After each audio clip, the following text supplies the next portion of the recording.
AIIMS விவகாரத்தில் ஒரு கல்லை வைத்து உதயநிதி அரசியல் செய்திருக்க வேண்டாம் என்று விருதுநகர் தொகுதி அதிமுக கூட்டணி வேட்பாளர் விஜய பிரபாகர் தெரிவித்துள்ளார். நமது செய்தியாளர் சிவரஞ்சனிக்கு கேண்டிட் வித் கேண்டிடேட்ஸ் பகுதிக்காக அவர் அளித்த பேட்டியை இப்போது பார்க்கலாம். ஒரு முக்கியமான இடத்துல இருக்கோம், எங்க இருக்கோம், என்ன சொல்ல நினைக்கிறீங்க? இங்கதான் எய்ம்ஸ் மருத்துவமனை வர வேண்டிய இடம். வெறும் காம்பவுண்ட் வால் தான் கட்டியிருக்காங்க. ஏன்னா உள்ள எதுவும் வேலையும் ஆரம்பிக்கல. 33 மாசம் முன்னாடி ஆரம்பிக்கிறேன்னு சொன்னாங்க, இன்னும் ஆரம்பிக்கல. ஆனால் இன்னைக்கு வந்து 33 மாசம் கழிச்சு கட்டுவோம் அப்படின்னு சொல்லியிருக்காங்க. நிச்சயமாக நான் எம்பியா ஜெயிச்சுன்னா எய்ம்ஸுக்காக மருத்துவமனை கண்டிப்பாக குரல் கொடுப்பேன். இங்கே வந்தால் தான் சுற்றி இருக்க கிராமப்புறங்கள், இங்கே இருக்க 6 தொகுதிக்குமே இதனால யூஸ் ஆகும். அதனால் கண்டிப்பாக என்னோட முதல் குரலில் எய்ம்ஸ் இங்கே இருக்கும் சொல்லிக்கிறேன். உதயநிதி ஸ்டாலின் ஒரு செங்கல் வச்சே பெரிய பரப்புரை பண்ணாரு இந்த எய்ம்ஸ் விஷயம் சம்பந்தமா. அது பெரிய லெவல்ல பேசப்பட்டுச்சு.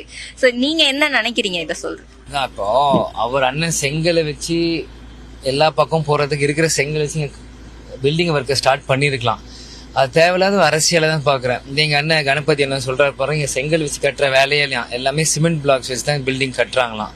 அதனால இதான் தேவையில்லாத ஒரு அரசியலை தான் நான் இது பாக்குறேன். மக்களுக்கு பயன்பாட்டு இருக்கிற விஷயங்கள் எவ்வளவோ இருக்கு, அதை கொண்டு வரணும். இன்னும் பழைய பஞ்சாங்கம் மாதிரி பழசே பேசி புதுசு ஏதாச்சும் பண்ணி மக்களுக்கு பயன்பாட்டு நல்லா இருக்கும். ராதிகா சரத்குமார் போட்டியிடலைன்னா இங்க வெற்றி வாய்ப்பு இன்னும் எளிதா இருக்கும் அப்படின்னு நினைச்சிருக்கீங்களா? காம்படிஷன் என்ன சொல்றாங்கன்னா, நீ திமுக கூட்டணிக்கு அதிமுக கூட்டணிக்கு தான் சொல்றாங்க. நீ பாஜக வந்து யாருமே பெருசா காம்படிஷனுக்குள்ள கொண்டு வரல. இருந்தாலும் இன்னைக்கு பாஜக ராதிகா அம்மா இல்லாத நேரத்தில் இன்னும் கொஞ்சம் கூடுதல் வாக்கு வந்திருக்கலாம், எல்லாமே இருக்கலாம். ஆனா நாங்க வந்து இன்னைக்கு அஇஅதிமுக தேமுதிகவோட செல்வாக்கு இங்க தனி செல்வாக்கு. எங்களோட பணிகளை நாங்க கரெக்டா செய்யும் போது நிச்சயம் மக்களாக அவங்க ஆதரவு எங்களுக்கு ஜாஸ்தியா கொடுப்பாங்கன்னு நான் நம்புறேன். வேட்புமனு தாக்கலப்போ ராதிகாவையும் சந்திச்சீங்க, சரத்குமாரையும் சந்திச்சீங்க. ராதிகா வந்து உங்களை மகன் மாதிரி அப்படின்னு சொன்னாங்க. அதை பத்தி ராதிகா அம்மா மட்டும் எனக்கு மகன் மாதிரின்னு சொல்ல, விருதுல இருக்க எல்லா தாய்மார்களுமே அவங்களை மகனா தான் பாக்குறாங்க. அதனால இது ஒண்ணும் இல்ல, அவங்க சின்ன வயசுல அவங்களுக்கு எனக்கு தெரியும்.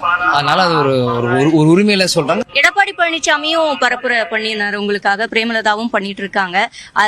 இதுக்கெல்லாம் மக்கள் கிட்ட ரெஸ்பான்ஸ் எப்படி இருக்கு, வெற்றி வாய்ப்பு எப்படி இருக்குன்னு நினைக்கிறேன். இன்னும் எங்க அம்மா வந்து கடைசி 4 நாள் தான் வந்து பிரச்சாரம் செய்யறாங்க. எடப்பாடி அண்ணன் சிவகாசியில பிரச்சாரம் செஞ்சோன்னே அஇஅதிமுக தொண்டர்களுமே உற்சாகம் ஆயிட்டாங்க. இன்னைக்கு எங்க தொண்டர்களும் உற்சாகம் ஆயிட்டாங்க. அண்ணன் எடப்பாடி அண்ணன் வந்து இன்னைக்கு தேமுதிக அதிமுக ஒரே கட்சி, நாங்க ஒன்றா செயல்படுவோம், தாய்க்குள்ள மாதிரி உறவுல பழகிட்டு இருக்கோம்னாங்க. அந்த அளவுக்கு உற்சாகமா இருக்குங்க. விஜய பிரபாகரின் முழு நேர்காணல் நியூஸ் 18 தமிழ்நாடு தொலைக்காட்சியின் ஒரு நாள் ஒரு களம் ஒரு முகம் நிகழ்ச்சியில் இன்று காலை 9 மணிக்கு ஒளிபரப்பாகிறது.